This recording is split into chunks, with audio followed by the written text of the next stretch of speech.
আপনি কি জানেন পৃথিবীর সবচেয়ে ভয়ঙ্কর যুদ্ধটা কোথায় লড়া হয়? না, সেটা মাটির উপর লড়া হয় না, সেটা হয় জলের নিচে, যেখানে নেই আলো, নেই শব্দ, কিন্তু আছে এমন অস্ত্র যা এক লহমায় ধ্বংস করে দিতে পারে একটা গোটা শহর, একটা গোটা দেশ, যার আক্রমণে বন্ধ হয়ে যেতে পারে শত্রুর হৃদস্পন্দন। এই নীরব দানবগুলো বহন করে চলেছে টন টন পারমাণবিক বোমা, যা শুধু একটা দেশ নয়, বরং একটা দেশের ভূত ভবিষ্যৎ এবং বর্তমানকে নিমেষের মধ্যে ধ্বংস করে দিতে পারে। আর এই দানবগুলির নাম সাবমেরিন। রয়্যাল বেঙ্গল টাইগারের মতো নিঃশব্দে শত্রুর ঘাড়ের উপর নিঃশ্বাস ফেলে এবং নিমেষেই শত্রুর ভবলীলা সাঙ্গ করতে সক্ষম। এবার প্রশ্ন হচ্ছে, কোন কোন দেশের কাছে আছে সবচেয়ে বেশি সাবমেরিন? কে কতটা শক্তিশালী জলের নিচে? আর কে নিঃশব্দে তৈরি করছে পারমাণবিক যুদ্ধের প্ল্যান?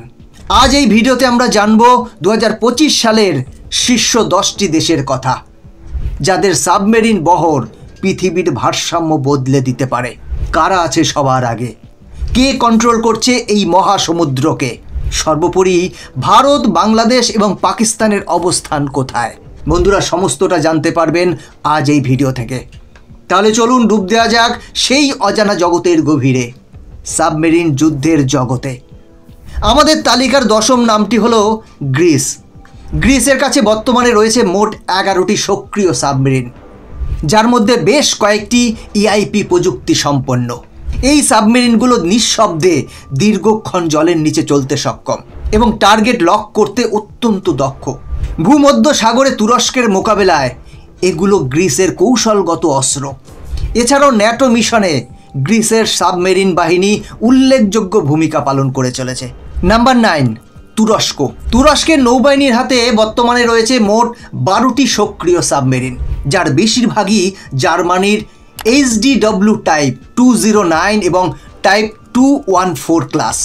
টাইপ 214 ক্লাস ইআইপি প্রযুক্তিতে অত্যন্ত আধুনিক এবং নিঃশব্দ অপারেশনে পারদর্শী। তুরস্ক শুধু আমদানি নির্ভর নয়, বরং এখন নিজস্ব সাবমেরিন তৈরির দিকেও অগ্রসর হচ্ছে। মিল্ডেন প্রকল্পের মাধ্যমে তারা প্রথম জাতীয় সাবমেরিন তৈরি করেছে। ইউরেশিয়ার অন্যতম দ্রুত বর্ধনশীল নৌশক্তি হিসেবে তুরস্ক আজ ভূমধ্য সাগরে নিজের সামরিক প্রভাব ক্রমশ বাড়াচ্ছে। নাম্বার 8, ভারত। বর্তমানে ভারতের নৌবাহিনীর কাছে রয়েছে মোট 18টি সক্রিয় সাবমেরিন। এর মধ্যে 16টি ডিজেল ইলেকট্রিক এবং 2টি পারমাণবিক সাবমেরিন। আইএনএস আরিহান্ত ও আইএনএস আরিঘাত পারমাণবিক শক্তিচালিত সাবমেরিন, যেগুলো পারমাণবিক অস্ত্র বহনে সক্ষম এবং ভারতের সমুদ্রভিত্তিক প্রতিরোধ ক্ষমতা নিশ্চিত করে। অন্যদিকে কালভারি ক্লাস ডিজেল ইলেকট্রিক সাবমেরিনগুলো অত্যন্ত আধুনিক এবং ফ্রান্সের স্করপিন প্রযুক্তিতে নির্মিত। ভারত 2030 সালের মধ্যে প্রজেক্ট 75 আলফা এর মাধ্যমে সম্পূর্ণ দেশীয় পারমাণবিক সাবমেরিন তৈরি করে স্বনির্ভরতা অর্জনে অনেকটা এগিয়ে চলেছে। Number 7, Iran.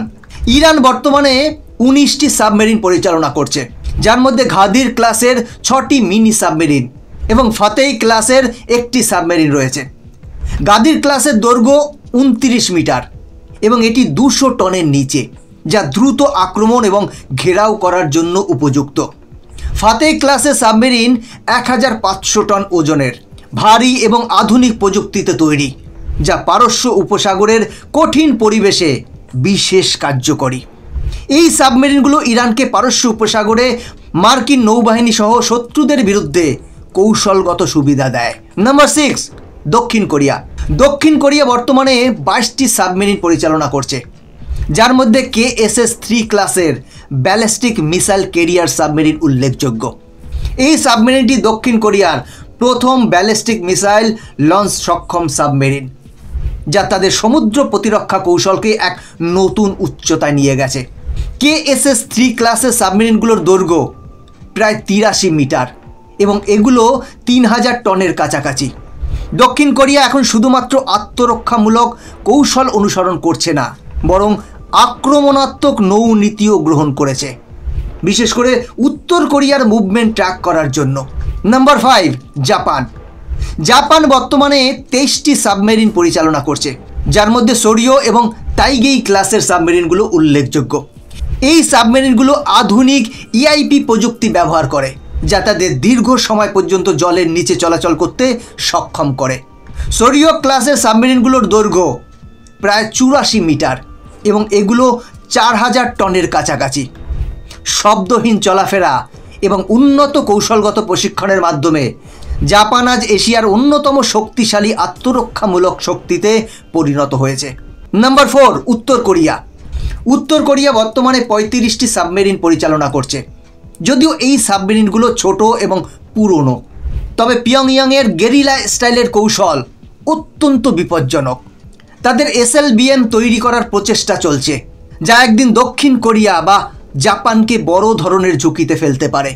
উত্তর কোরিয়ার সাবমেরিনগুলো ছোট আকারের হলেও তাদের আক্রমণাত্মক কৌশল ও পারমাণবিক সক্ষমতার কারণে বিশাল সম্ভাব্য হুমকি সৃষ্টি করেছে। নাম্বার 3, চীন।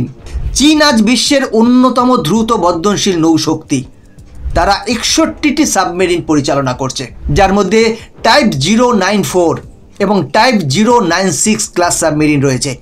এই সাবমেরিনগুলোর মধ্যে রয়েছে JL2 এবং JL3 ব্যালিস্টিক মিসাইল, যেগুলি আমেরিকা পর্যন্ত পৌঁছতে সক্ষম। চীন তার দক্ষিণ চীন সাগরে সাবমেরিন ঘাঁটি তৈরি করে আগ্রাসী কৌশল গ্রহণ করছে, যা ভারত এবং যুক্তরাষ্ট্রের জন্য ক্রমবর্ধমান হুমকি হিসেবে বিবেচিত হচ্ছে। নাম্বার 2, যুক্তরাষ্ট্র। যুক্তরাষ্ট্র বর্তমানে 64টি সাবমেরিন পরিচালনা করছে, যার প্রতিটি সাবমেরিনই পারমাণবিক শক্তি চালিত এবং প্রযুক্তির শীর্ষে। ওইও ক্লাস সাবমেরিনগুলো ট্রাইডেন্ট 2D5 মিসাইল বহন করতে সক্ষম, যার প্রতিটি ক্ষেপণাস্ত্র 8টি পারমাণবিক ওয়ারহেড বহন করে। এছাড়াও ভার্জিনিয়া ক্লাস অ্যাটাক সাবমেরিনগুলো শত্রু সাবমেরিন ধ্বংসে বিশেষভাবে পারদর্শী। যুক্তরাষ্ট্রের নৌঘাঁটি এবং সাবমেরিনের উপস্থিতি বিশ্বব্যাপী এক নিঃশব্দ সাম্রাজ্য প্রতিষ্ঠা করেছে, যা তাদের সামরিক শক্তির প্রতীক। Number 1, Russia. রাশিয়ার হাতে রয়েছে বিশ্বের সবচেয়ে বড় সাবমেরিন বহর, যার মধ্যে টাইফুন ক্লাস সাবমেরিন 8700 টন এবং 175 মিটার দীর্ঘ, যা এখনও বিশ্বের সবচেয়ে বড় পারমাণবিক সাবমেরিন।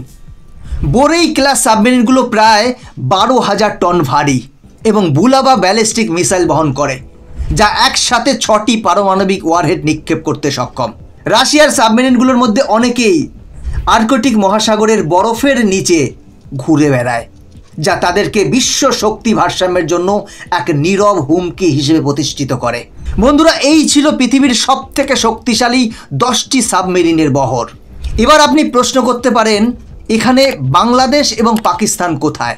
তাহলে বন্ধুরা, আপনাদের জানিয়ে রাখি, সেরা 10-এর মধ্যে বাংলাদেশ এবং পাকিস্তান নেই, কারণ পাকিস্তানের কাছে 8টি সাবমেরিন আছে এবং বাংলাদেশের হাতে রয়েছে মাত্র 2টি সাবমেরিন। বন্ধুরা, সাবমেরিন এমন এক অস্ত্র যা নিঃশব্দে জলের তলায় তাদের রাজত্ব কায়েম করে চলেছে। যদি এই মুহূর্তে এই দেশগুলোর সাথে কারোর যুদ্ধ লাগে, তাহলে শত্রু পক্ষকে নাস্তানাবুদ করতে বেশি সময় লাগবে না। এই সাবমেরিনগুলোতে ব্যবহৃত পারমাণবিক শক্তি সম্পন্ন বোমা নিমেষের মধ্যেই তছনছ করে দেবে বিরোধী পক্ষের মনোবল এবং দেশ। তবে একটা কথা মনে রাখতে হবে, যুদ্ধ কখনো শান্তি আনতে পারে না। ইতিহাস সাক্ষী আছে, যুদ্ধ সর্বদাই প্রাণহানি, ক্ষতি এবং সর্বনাশ ডেকে এনেছে। তাই আমরা কখনোই চাই না যে যুদ্ধ লাগুক, কারণ ভারত ও পাকিস্তানের মধ্যে যে পরিস্থিতি তৈরি হয়েছে, তাতে যে কোনো সময় একটা যুদ্ধের পরিস্থিতি তৈরি হতে পারে। তাই আমাদের সচেতন থাকতে হবে। তো বন্ধুরা, আপনাদের কি মনে হয়, যদি ভারত এবং পাকিস্তানের মধ্যে যুদ্ধ শুরু হয়, কে জিতবে বলে আপনার মনে হয়? কে এগিয়ে আছে? কমেন্ট করে জানাবেন। বন্ধুরা, আজকের ভিডিও এখানে শেষ করছি। এরকমই ইনফরমেটিভ ভিডিও দেখার জন্য চ্যানেলটিকে সাবস্ক্রাইব করে বেল আইকনটি প্রেস করে রাখবেন। দেখা হচ্ছে পরবর্তী ভিডিওতে। ভালো থাকবেন, সাথে থাকবেন।